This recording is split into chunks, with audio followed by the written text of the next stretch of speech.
નમસ્કાર, news at 10 સાથે હું છું પૂજા. સમાચારની શરૂઆત પહેલા એક નજર હેડલાઇન્સ પર. રામ મંદિર જાહેર જનતા માટે ખુલતાની સાથે જ ભક્તોની ભીડ ઉમટી. રાતથી જ લાંબી લાઈનો લાગી.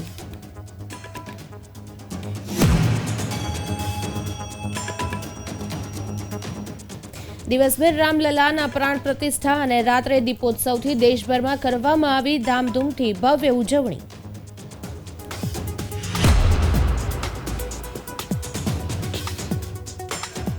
ઉત્તર ભારતમાં ધુમ્મસને લઈને યલો એલર્ટ જારી. જનજીવન પર ભારે અસર. ઓછી વિઝિબિલિટીના કારણે સડક, રેલ અને હવાઈ મુસાફરીને અસર.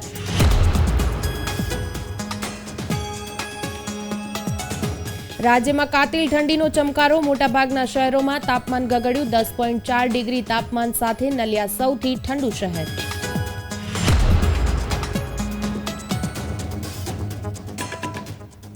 ભારતે હોંગકોંગને પ્રથમ વખત પાછળ છોડ્યું. બન્યું વિશ્વનું ચોથા નંબરનું સૌથી મોટું સ્ટોક માર્કેટ.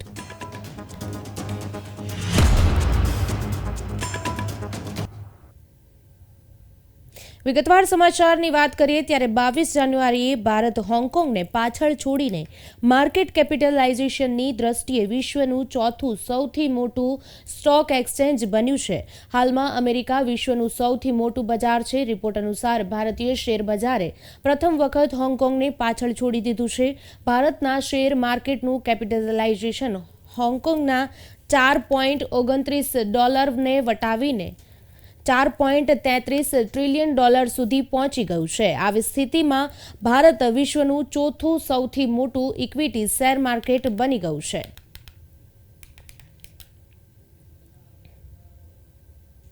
રાષ્ટ્રપતિ દ્રૌપદી મુર્મુએ સોમવારે બાળકોને બાળ પુરસ્કાર એનાયત કર્યા.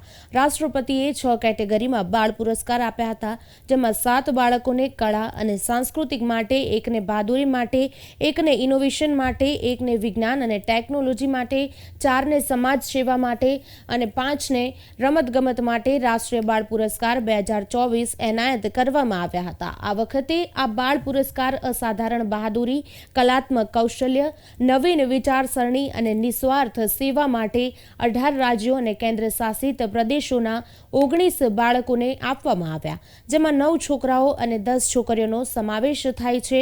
આ પ્રસંગે રાષ્ટ્રપતિએ બાળકોને સંબોધતા કહ્યું કે બાળકોમાં ઇલેક્ટ્રોનિક ઉપકરણોના વધુ પડતા ઉપયોગે ચેતવણી સમાન છે. તેનાથી લોકોમાં સ્વાસ્થ્ય સંબંધિત સમસ્યાઓ વધી રહી છે. રાષ્ટ્રપતિએ બાળકોને ઓછામાં ઓછી એક રમતમાં જોડાવા વિનંતી કરી. વડાપ્રધાન નરેન્દ્ર મોદી મંગળવારે એવોર્ડ વિજેતા બાળકો સાથે વાતચીત કરશે. बात रखने किसी मुद्दे पर लोगों में जागरूकता फैलाने का सशक्त माध्यम है, वही दूसरी ओर अफवाह फैलाने में भी इसका दुरुपयोग हो रहा है. इसलिए आपको सचेत रहना है और गलत कामों से दूर रहना है, क्योंकि एक गलत कदम आपके भविष्य को खतरे में डाल सकता है. मोबाइल, लैपटॉप और टेलीविजन जैसे साधनों में बहुत अधिक समय लगाने से आज की पीढ़ी की फिजिकल एक्टिविटीज कम हो रही है. इससे कई ऐसी बीमारियां जो बच्चों और युवाओं में बहुत कम होती थी, आज बढ़ रही है. इसीलिए मैं युवाओं से ये अपील किया करती हूँ कि आप कम से कम एक खेल जरूर सीखें और उसमें भाग लें. आप खेल को करियर के रूप में भले ही ना अपनाएं, लेकिन खेल कूद आपको शारीरिक और मानसिक रूप से स्वस्थ रखते हैं. इससे आप में टीम भावना विकसित होती है और आप स्वस्थ प्रतिस्पर्धा के लिए भी तैयार होते हैं. पर्यावरण प्रदूषण और ग्लोबल वार्मिंग के बढ़ते प्रभाव ने पूरे विश्व को चिंतित कर रखा है. Bharat green hydrogen, solar energy, biofuel जैसे वैकल्पिक ऊर्जा के स्रोतों को बढ़ावा देकर क्लीन और ग्रीन विश्व के निर्माण में अग्रणी भूमिका निभा रहे हैं. सरकार लाइफ को बढ़ावा देने में के लिए वो प्रतिबद्ध है, लेकिन इन प्रयासों में सबका साथ आवश्यक है. मेरा मानना है कि बचपन की अच्छी आदतें जीवन भर साथ रहती है। इसीलिए आप सबको मेरी सलाह है कि आप अभी से ही ऐसे जीवन शैली अपनाएं जो पर्यावरण अनुकूल हो, जिससे धरती माता पर कम से कम दबाव पड़े। प्राकृतिक संसाधनों का समुचित उपयोग और संरक्षण आपके भविष्य को बेहतर बनाएगा। વડાપ્રધાન નરેન્દ્ર મોદી સ્વાતંત્ર્ય સેનાની સુભાષચંદ્ર બોઝની જન્મ જયંતિ નિમિત્તે મંગળવારે સાંજે લાલ કિલ્લા ખાતે પરાક્રમ દિવસની ઉજવણીમાં હાજરી આપશે. વડાપ્રધાન કાર્યાલયે જણાવ્યું હતું કે મોદી ભારત પર્વ કાર્યક્રમ પણ લોન્ચ કરશે. આ કાર્યક્રમ 23મી જાન્યુઆરીથી 31મી જાન્યુઆરી વચ્ચે યોજાશે, જેમાં પ્રજાસત્તાક દિવસની ઝાંખીઓ અને 26 મંત્રાલયો અને વિભાગોના પ્રયાસોને દર્શાવતા સાંસ્કૃતિક પ્રદર્શનો સાથે દેશની સમૃદ્ધ વિવિધતા પ્રદર્શિત કરવામાં આવશે. આ કાર્યક્રમ લાલ કિલ્લાની સામે રામલીલા મેદાન અને માધવદાસ પાર્કમાં યોજાશે. કેન્દ્રીય ગૃહમંત્રી અમિત શાહ આજે ગુજરાતના પ્રવાસે આવી રહ્યા છે. અમિત શાહ ગુજરાતમાં 2 દિવસ રોકાશે અને અલગ અલગ કાર્યક્રમોમાં હાજરી આપશે. અમિત શાહ સાંજ સુધીમાં ગુજરાત આવ્યા બાદ તેઓ આગામી 2 દિવસ રોકાશે અને અલગ અલગ 3 કાર્યક્રમોમાં હાજરી આપશે. અમિત શાહ 23 જાન્યુઆરીએ ગાંધીનગર અને ભાવનગરમાં યોજાનારા વિવિધ કાર્યક્રમોમાં હાજરી આપશે. કોંગ્રેસ નેતા રાહુલ ગાંધીની ભારત જોડો ન્યાય યાત્રા 29મી જાન્યુઆરીએ બિહારમાં પ્રવેશ કરશે. આ યાત્રા 3 દિવસમાં 4 જિલ્લાને આવરી લેશે. આ દરમિયાન વિપક્ષના મોટા નેતાઓ તેમની સાથે જાહેર સભાઓમાં જોડાઈ શકે છે. બિહાર પ્રદેશ કોંગ્રેસ સમિતિના મુખ્યાલય સદકત આશ્રમ ખાતે એક પ્રેસ કોન્ફરન્સનું આયોજન કરવામાં આવ્યું હતું, જેને સંબોધતા વરિષ્ઠ નેતા અને એમએલએસ પ્રેમચંદ્ર મિશ્રાએ કહ્યું કે રાહુલ ગાંધી પશ્ચિમ બંગાળના સિલિગુડીથી કિશનગંજ જિલ્લામાં પહોંચશે અને જનતા સાથે વાર્તાલાપ કર્યા બાદ અને રાતના આરામ કર્યા બાદ રવાના થશે. बिहार में भी राहुल गांधी जी की यात्रा न्याय यात्रा 29 तारीख को प्रवेश करेगी. 29 का 29 तारीख को इस्लामपुर एक जगह है किशनगंज जिला में, वहां से वो यात्रा प्रवेश करेंगे और 30 को उनकी पहली सभा किशनगंज में होगी. 31 को पूर्णिया में होगी और 1 तारीख को कटिहार में होगी. पूर्णिया कटिहार की यह सभा के लिए कांग्रेस पार्टी ने विधिवत रूप से बिहार के मुख्यमंत्री श्री नीतीश कुमार जी, आरजेडी प्रमुख श्री लालू प्रसाद जी एवं इंडिया गठबंधन के तमाम वरिष्ठ घटक दलों के नेताओं को आमंत्रण भेजा है. કોંગ્રેસ દ્વારા સારંગપુર ખાતે વિરોધ વ્યક્ત કરાયો હતો. આસામમાં ભારત જોડો ન્યાય યાત્રા દરમિયાન રાહુલ ગાંધી ઉપર હુમલો કરવાના પ્રયાસનો વિરોધમાં અમદાવાદ શહેર કોંગ્રેસ સમિતિ દ્વારા મૌન ધરણાનો કાર્યક્રમ યોજાયો હતો, જેમાં કોંગ્રેસના કાર્યકરો અને નેતાઓએ પ્લે કાર્ડ સાથે સરકાર વિરુદ્ધ સૂત્રો દર્શાવીને મૌન વિરોધ વ્યક્ત કર્યો હતો. ઉત્તર ભારતમાં હાલ ઠંડીથી લોકોને કોઈ રાહ મળે તેવી સંભાવના જોવા મળી રહી નથી. હવામાન વિભાગના લેટેસ્ટ અપડેટ અનુસાર ઉત્તર ભારત સહિત અનેક રાજ્યોમાં ઠંડા પવનો ફૂંકાવાની ચેતવણી જારી કરવામાં આવી છે, જે આગામી 3-4 દિવસ સુધી રહેશે. ઉત્તર પ્રદેશ, રાજસ્થાન, પંજાબ અને હરિયાણાના લોકોને ઠંડા પવનોનો સામનો કરવો પડી રહ્યો છે. હવામાન વિભાગના જણાવ્યા અનુસાર મધ્યપ્રદેશ અને બિહારમાં 24 જાન્યુઆરી સુધી ઠંડા પવનો ફૂંકાવાની શક્યતા છે. આગામી 3-4 દિવસ સુધી યુપી, રાજસ્થાન, હરિયાણા અને પંજાબ સહિત કેટલાક રાજ્યોમાં ઠંડા પવનો ફૂંકાવાની ચેતવણી જારી કરવામાં આવી છે. જમ્મુ કાશ્મીર, હિમાચલ પ્રદેશ અને ઉત્તરાખંડમાં ધુમ્મસને લઈને એલર્ટ જારી કરવામાં આવ્યું છે.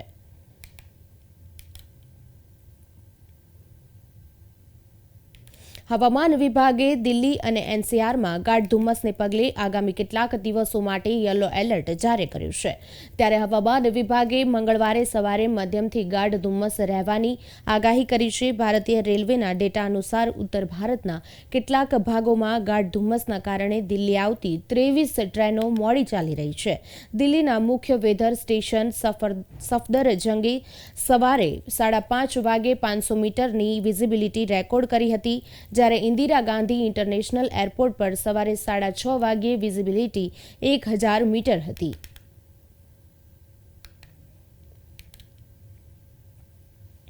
રાજ્યમાં કાતિલ ઠંડીનો ચમકારો જોવા મળ્યો છે, જેમાં મોટાભાગના શહેરોમાં તાપમાન ગગડ્યું છે. ઉત્તર ભારતથી આવતા ઠંડા પવનના કારણે ઠંડી વધી છે. તેમાં 15 શહેરોમાં તાપમાન 15 ડિગ્રીથી નીચે નોંધાયું છે, ત્યારે 10.4 ડિગ્રી તાપમાન સાથે નલિયા સૌથી ઠંડુ શહેર રહ્યું છે. અમદાવાદમાં 13.8 ડિગ્રી, ગાંધીનગરમાં 12.8 ડિગ્રી તથા ડીસામાં 10.4 ડિગ્રી, વડોદરામાં 11 ડિગ્રી, રાજકોટમાં 12.4 ડિગ્રી, સુરેન્દ્રનગરમાં 14 ડિગ્રી તાપમાન રહ્યું છે.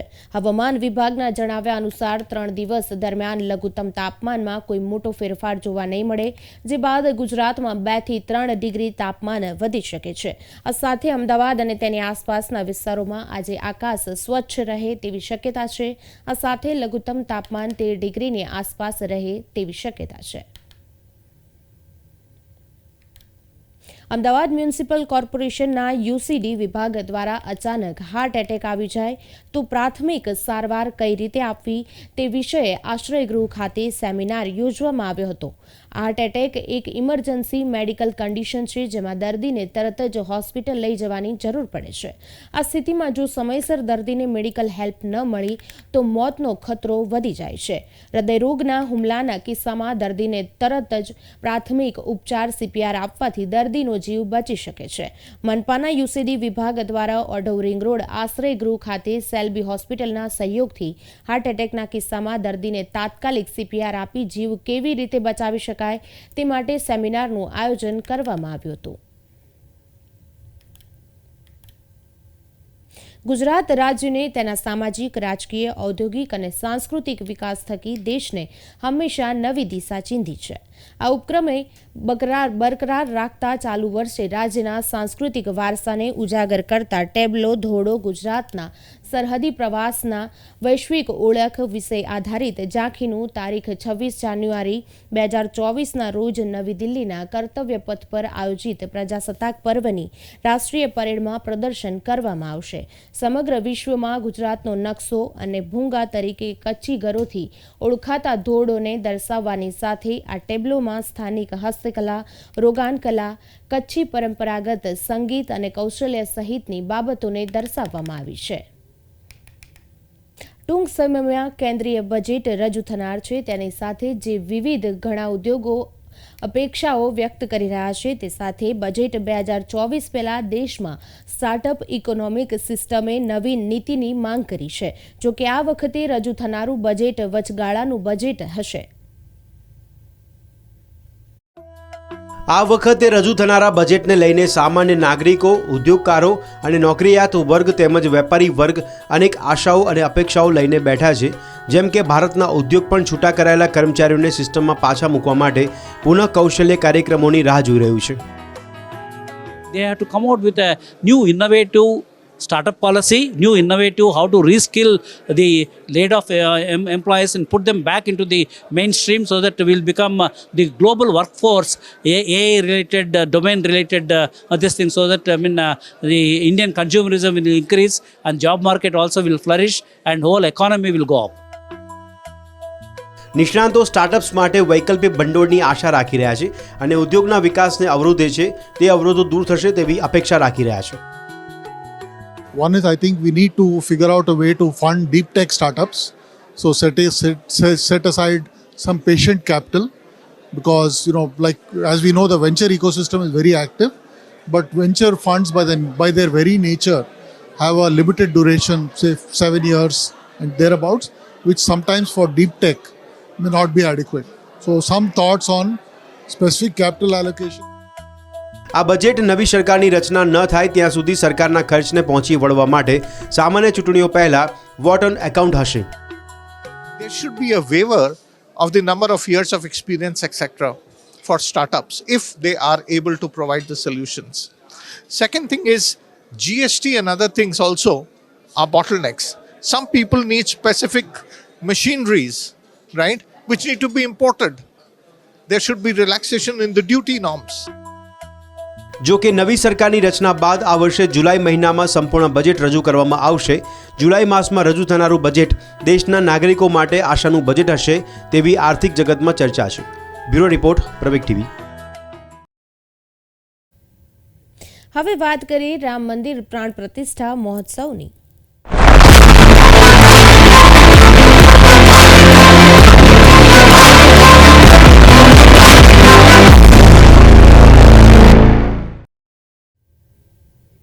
રામલલ્લાની પ્રાણ પ્રતિષ્ઠાના એક દિવસ પછી મંગળવારે સવારે અયોધ્યામાં મોટી સંખ્યામાં ભક્તો રામ મંદિરની મુલાકાત લેવા માટે ઉમટી પડ્યા છે. આજે મંદિરને જાહેર જનતા માટે ખોલવામાં આવ્યું છે. ગાઢ ધુમ્મસ અને ઠંડીના માહોલ વચ્ચે દેશના વિવિધ સ્થળેથી લોકો પહોંચ્યા છે. પવિત્ર અયોધ્યા નગરીના રામપથ અને ધર્મપથ પર મોટી સંખ્યામાં શ્રદ્ધાળુઓ જોવા મળી રહ્યા છે. આ બે પથને સમારકામ કરીને ખાસ સુશોભિત કરવામાં આવ્યા છે. જ્યારથી પ્રાણ પ્રતિષ્ઠાની તારીખ જાહેર કરવામાં આવી હતી ત્યારથી સમગ્ર અયોધ્યા ભક્તિમય માહોલમાં રંગાઈ ગયું છે. इतनी भारी संख्या में लोग यहाँ आ रहे हैं कल से दर्शन के लिए. दर्शन आज आम पब्लिक के लिए खुल चुके हैं और बहुत अच्छा खुशी का माहौल है और इस पावन धरती पे आके मेरा जीवन तृप्त हो गया. मेरे को तो अच्छा लगा. से मर्यादा पुरुषोत्तम को पाद पद में मेरा कोटि कोटि नमन. मेरे को इतना अच्छा लगा. मैं बाइक से मैं 1242 किलोमीटर से मैं आया हूँ बाइक से. ભાજપના સમર્થકો અને કાર્યકરોએ સોમવારે બિહારની રાજધાની પટનામાં 51,000 દીવાઓ પ્રગટાવીને અને ફટાકડા ફોડીને રામ મંદિર અભિષેક સમારોહની ઉજવણી કરી હતી. દેશના ઘણા ભાગોમાં લોકોએ અભિષેક સમારોહના પ્રસંગની ઉજવણી કરવા માટે વિવિધ ધાર્મિક વિધિઓ કરી છે, શોભાયાત્રા કાઢી છે અથવા દીવાઓ પ્રગટાવ્યા છે.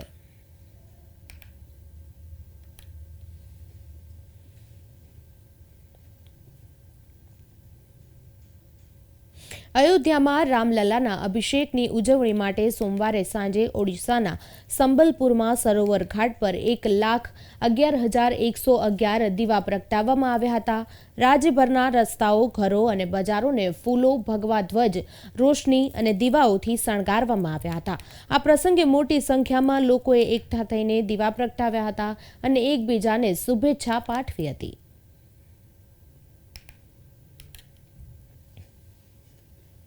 ભગવાન શ્રી રામચંદ્રજીના અયોધ્યા મંદિરમાં પ્રાણ પ્રતિષ્ઠાના ઐતિહાસિક અવસરને દિવાળી જેવા ઉમંગ ઉત્સવ તરીકે મનાવવા વડાપ્રધાન નરેન્દ્ર મોદીએ દેશવાસીઓને અપીલ કરી હતી. ત્યારે ગુજરાતે વડાપ્રધાનની આ અપીલનો ઉમંગ ઉલ્લાસ સાથે પ્રતિસાદ આપ્યો હતો. રાજ્યના નગરો, મહાનગરો, ગામોમાં ઠેર ઠેર દીપોત્સવનું આયોજન કરાયું હતું. મુખ્યમંત્રી ભૂપેન્દ્ર પટેલે સંધ્યા સમયે તેમના ગાંધીનગર સ્થિત સત્તાવાર નિવાસસ્થાને દીપમાળા અને ફૂલ શણગારથી સજાવટ આ અવસરના વધામણા કર્યા હતા.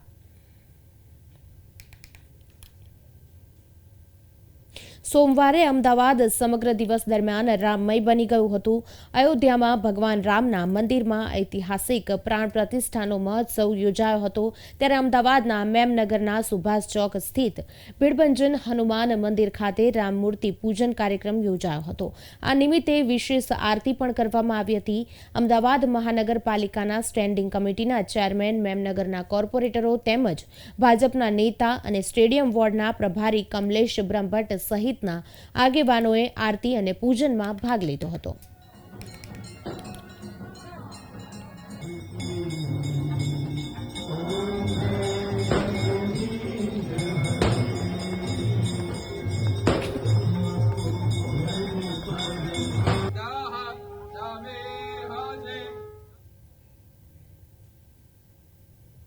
વડોદરા જિલ્લાના સિનોર નગર ખાતે શ્રી રામ મંદિર પ્રાણ પ્રતિષ્ઠા મહોત્સવની ઉજવણી કરવામાં આવી હતી.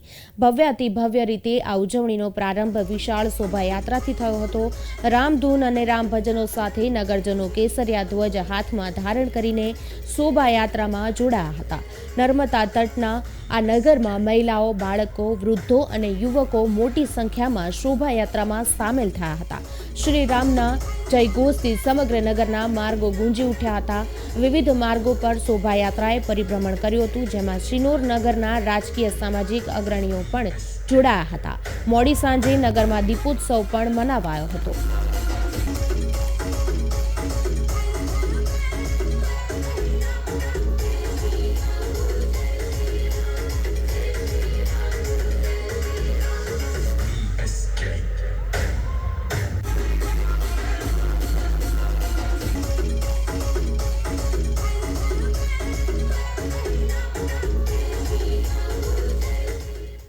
અયોધ્યામાં શ્રી રામ મંદિર પ્રાણ પ્રતિષ્ઠા મહોત્સવનું આયોજન સંપન્ન થયું છે, જેનો ઉત્સાહ અને ઉજવણી દેશભરમાં જોવા મળી છે. ત્યારે અમદાવાદની સવિતા ગોવિંદ કોર્પોરેટિવ સોસાયટી દ્વારા ઉજવણી કરવામાં આવી હતી.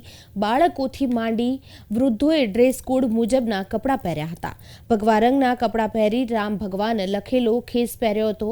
સુંદરકાંડના પાઠ પણ રાખવામાં આવ્યા હતા. સાથે જ સોસાયટીના તમામ સભ્યો માટે જમણવારનું પણ આયોજન કરવામાં આવ્યું હતું. સમગ્ર સોસાયટી રામધૂનમાં મગ્ન બની હતી.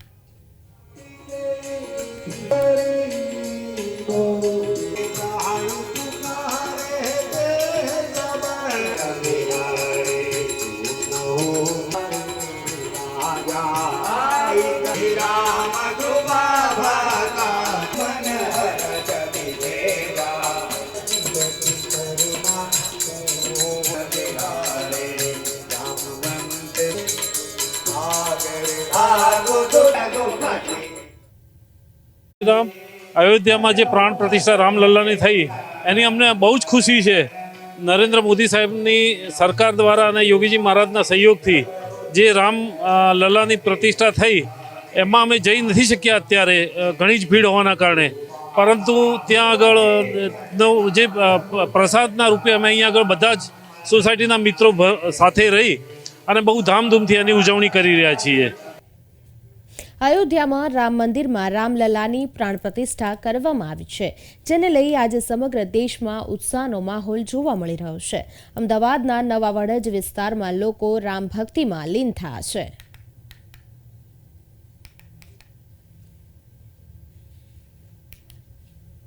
આ ભગવાન રામની પ્રેરણાથી 500 વર્ષથી આપણા હિન્દુસ્તાનમાં આપણા હિન્દુઓ જેની સંઘર્ષ લડાઈ કરી રહ્યા હતા એ લડાઈની આજે આ રામ ભગવાને આપણને આ દિવ્ય દિવસ જોવા આપણને અનેરો અવસર મળ્યો છે. આપણી ઘણી પેઢીઓ આની પાછળ સંઘર્ષ કરતા આની પાછળ આપણે ઘણી પેઢીઓની કુરબાની આપી છે. ત્યારે આજે આ દિવસ આપણને જોવા મળ્યો છે એ આપણી આ પેઢી માટે અને આપણા માટે એક અનેરો લાવો ઉત્સાહ છે. એનો આજે આપણે આ અનેરો ઉત્સવ મનાવી રહ્યા છીએ.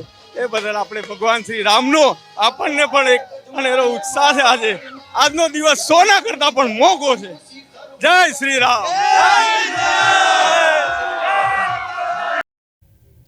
આમ આદમી પાર્ટી દ્વારા અમદાવાદની મણિનગર વિધાનસભામાં રામધૂન અને મહાપ્રસાદ વિતરણ કાર્યક્રમનું આયોજન કરવામાં આવ્યું હતું, જેમાં આમ આદમી પાર્ટીના ગુજરાત પ્રદેશ પ્રમુખ ઈસુદાન ગઢવી, અમદાવાદ શહેર પ્રમુખ બિપિન પટેલ હાજર રહ્યા હતા.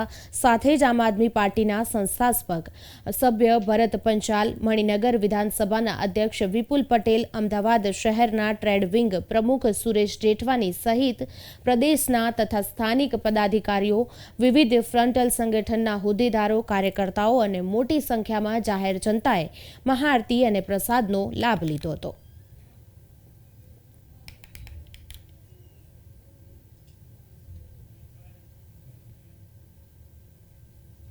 અમદાવાદના રાણીપ વિસ્તારની સોસાયટીમાં ભગવાન શ્રીરામની 30 કિલો ઘીની પ્રતિમા બનાવવામાં આવી છે.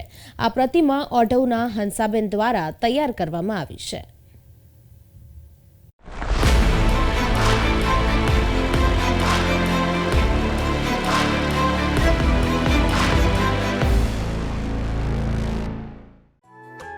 અયોધ્યા રામ મંદિર પ્રાણ પ્રતિષ્ઠા કાર્યક્રમથી સમગ્ર ભારત રામમય બન્યું છે. અમદાવાદમાં દરેક સોસાયટીઓમાં જુદા જુદા ધાર્મિક કાર્યક્રમો રાખવામાં આવ્યા છે. પૂર્વ ચેરિટેબલ ટ્રસ્ટે 30 કિલો ઘીની ભગવાન રામની પ્રતિમા બનાવી છે. દેશમાં રામ મંદિર પ્રાણ પ્રતિષ્ઠાને લઈને બહુ જ ઉત્સાહ છે અને તમે જો છેલ્લા કેટલાય સમયથી દરેક સોસાયટી અલગ અલગ સંસ્થાઓ પોતપોતાની રીતે જે કામ આવે કરે છે. અમે જ પર્વત ચેરિટેબલ ટ્રસ્ટ દ્વારા 100 નદીનું પાણી અયોધ્યા રામ મંદિરમાં મોકલાયું છે અને આજે પર્વત ચેરિટેબલ ટ્રસ્ટ દ્વારા અમારી સોસાયટીમાં ખૂબ જ ઉત્સાહપૂર્વક આયોજન થઈ રહ્યું છે. નીચે રંગોળીને એવું બધું દોર્યું છે અને 12:39 એક અમે ઘીમાંથી 30 કિલો ઘીમાંથી ભગવાન શ્રી રામની મૂર્તિ બનાવી છે. તો એની મહાઆરતીનું આયોજન કરવામાં આવ્યું છે. ગુજરાતમાં પ્રથમ વખત ભગવાન શ્રી રામની ઘીની મૂર્તિ બનાવી હશે તો આ ઘીની મૂર્તિનો દર્શન કરવા એક અલૌકિક છે. એટલે ઘીમાંથી જે રામ ભગવાનની મૂર્તિ બનાવી છે એનું નીચે પૂજન થશે અને એની ભગવાન રામની ઘીની પ્રતિમા ઓઢવમાં રહેતા કલાકાર હંસાબેન દ્વારા તૈયાર કરવામાં આવી છે. ઘીને ગરમ કરીને પ્રવાહી સ્વરૂપમાં ફેરવવામાં આવ્યું હતું. બાદમાં તેને બરફની પાટ પર રેડીને ઘટ સ્વરૂપમાં ફેરવવામાં આવ્યું હતું. જામેલા ઘીને એકત્ર કરીને તેને આકાર આપીને મૂર્તિ તૈયાર કરાઈ છે. આ ઓર્ડરમાં હંસાબેન રાજપૂત કરીને છે જે છેલ્લા 30 વર્ષથી ઘીની બધી વસ્તુઓ બનાવે છે. તો એ મારા સંપર્કમાં આવ્યા તો મેં એમને ફોન કર્યો તો એમને કીધું કે આપણે ભગવાન શ્રી રામની ઘીની મૂર્તિ બનાવી. તો એમને 30 કિલો ઘીની મૂર્તિ બનાવી છે. ઘી એકદમ પહેલાં ગરમ કરવામાં આવે અને ગરમ કર્યા પછી એની બરફની પાટમાં એ ઘીને ઠંડુ કરવામાં આવે અને ઠંડુ કરીને એનું મિશ્રણ કરવામાં આવે. એ મિશ્રણની પછી આ મૂર્તિ બનાવે છે. આમાં કોઈ કેમિકલ કે એવું કંઈ એડ કરવામાં નથી આવ્યું અને આ ઘી જ્યારે મૂર્તિ ઓગળવાની શરૂઆત થાય તો આ ઘી મંદિરમાં દીવા માટે પણ ઉપયોગમાં લેવા. આ પ્રતિમાનું બપોરે મંદિરમાં સ્થાપન કરીને પૂજન કરવામાં આવ્યું હતું. મૂર્તિ પીગળી ગયા બાદ ઘીનો ભગવાનના દીવામાં ઉપયોગ કરવામાં આવશે. રામ મંદિર પ્રાણ પ્રતિષ્ઠા સંપન્ન થતાં દેશભરમાં દિવાળી જેવો માહોલ છે. કેમેરામેન શ્રેયસ વસાવા સાથે ચેતન બાંભણિયા, પ્રવેગ ટીવી, અમદાવાદ.